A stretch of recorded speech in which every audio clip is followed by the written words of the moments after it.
let's go straight to the news conference there. We see Captain Jamie Frederick of the Coast Guard. Let's listen. Beside me, I should say, you'll see several subject matter experts from the Unified Command who introduce themselves momentarily. These individuals represent only a small fraction of the many dedicated professionals working around the clock on this complex response effort. We understand this is an extremely difficult time for the families of the missing crew members aboard the Titan, and our thoughts go out to them and the crew. The Unified Command team is working tirelessly to bring all available assets and expertise to bear as quickly as possible in response to this complex operation.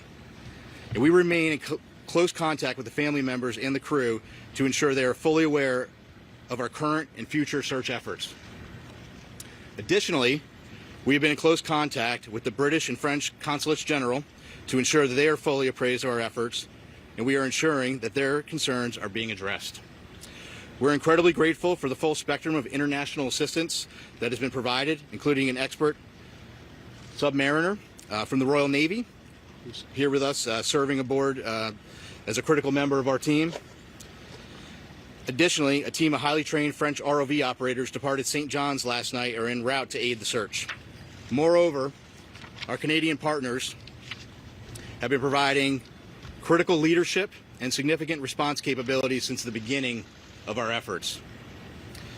Again, this is an incredibly complex search operation requiring both surface and subsurface elements, and our unified approach is critical.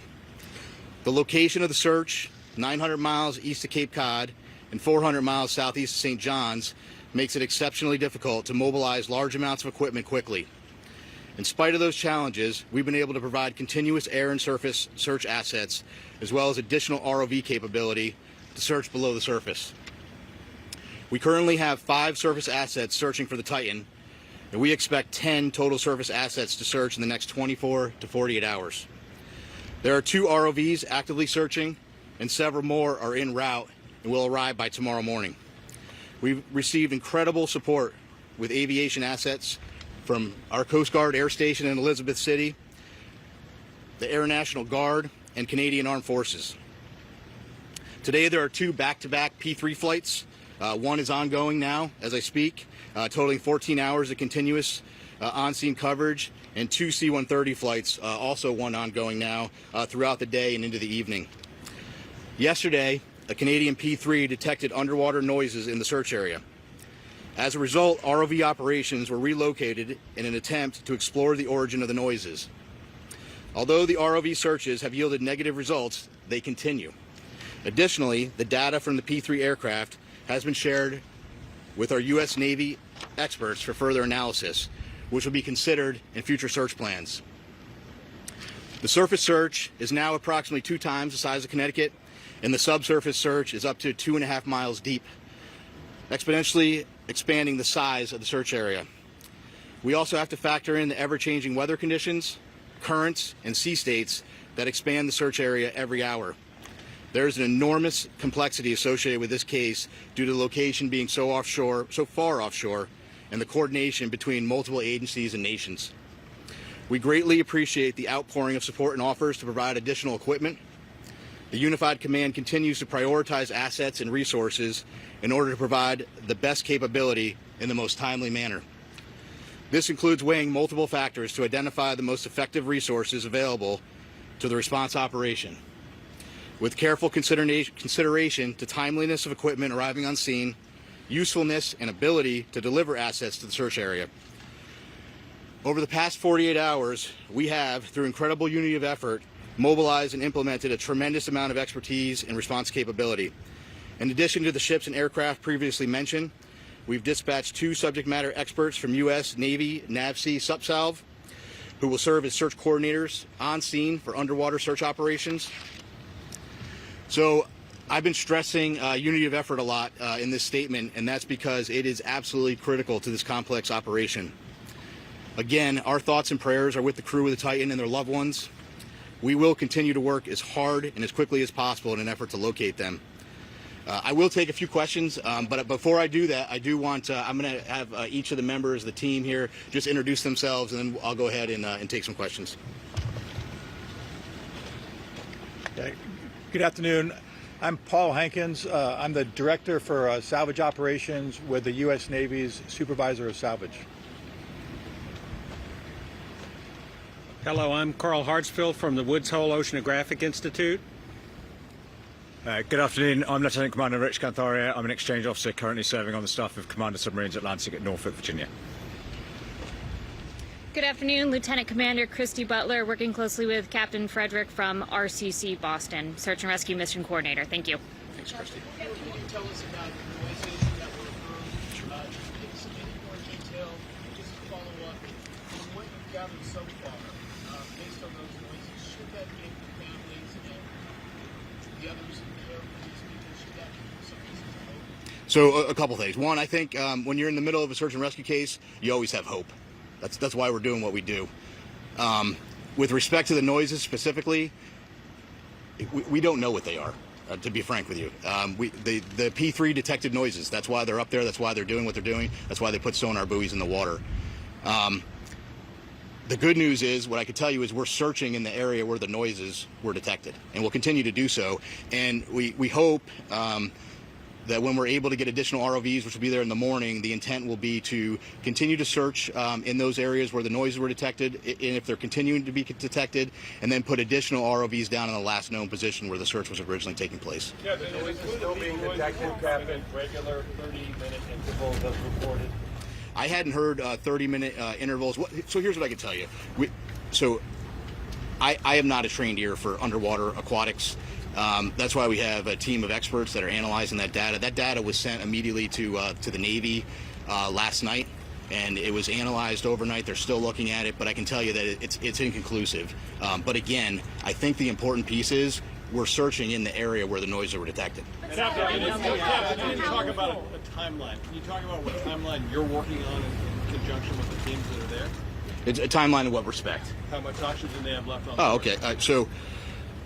Well, in terms of, so we talked about the oxygen number. I think you're all tracking the oxygen number. I think there's an important point with that, though.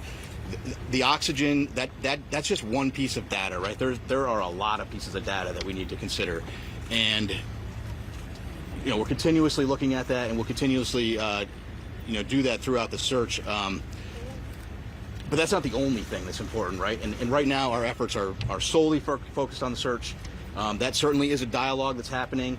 But we're focused on searching at this point. And this is a recovery or a rescue? Oh, this is a search and rescue mission, 100%. We are smack dab in the middle of search and rescue, and we'll continue to put every available asset that we have in an effort to find the Titan and the crew members. How important are those ROVs, and can you confirm that some sort of rectangular object has been spotted? There was some sort of report about that. So a couple things. So the ROVs, each ROV brings different capability. The ROVs that are diving today, Paul, what's the depth on the 4,000 meters. 4,000 meters. And some additional ROVs that'll be arriving tomorrow have additional depth capability. With respect to an object, so yesterday one of the aircraft did see an object. I will tell you this: in search and rescue missions, when aircraft are flying continuously, there is stuff out in the ocean that is floating. We went back, we looked at it. It wasn't. We didn't determine it to be debris. We don't think it correlates with the case, and it is not uncommon at all during an active search to see things, and then we go and look at them. So Captain, just Clark from BBC News. When were these noises first heard? How long did they persist for? And if I could also ask, do you have any information in terms of food and water that the men might have on board the sub? yeah, so so several P3 flights have heard the noises as yesterday, and we put assets there. We relocated assets immediately. With respect to food and water, it's my understanding there are some limited rations. I can't tell you exactly how much they have aboard, but they do have some limited rations aboard the vessel. Speaking to the families, how much hope can you give them after hearing those noises? Listen, I think you need to be careful. We need to have hope, right? But I can't tell you what the noises are. But what I can tell you is, and I think this is the most important point, we're searching where the noises are, and that's all we can do at this point. Is that your best clue right now about the status? of this submersible or those noises? And are the noises continuing now? Have they stopped or are they continuing? So I just wanted to. So it was my understanding that the P3 had heard some noises today as well. But so I do want to take just an opportunity to invite Carl to the podium just to talk a little bit about. He has a little bit more expertise in underwater acoustics, and maybe just to speak to that in general, because again, there are noises below the surface of the ocean, so I'll just turn it to Carl. Carl, can you spell your name? Yes, CarlHartsfield. So again, Carl Hartsfield from the Woods Hole Oceanographic Institution. So the ocean is a very complex place. Obviously, human sounds, nature sounds, and it's very difficult to discern what the source of those noises are at times. But I can tell you that this team has multiple sensors. They're in the area. They're sending data back expeditiously to the best in the world people to analyze that data, and then they're feeding the results of that analysis back to the unified team, and they're making decisions. So Woods Hole is here in an advisory role, but by our expertise, what I see is a very tight operational loop that's making decisions based on data, and nothing is ruled out.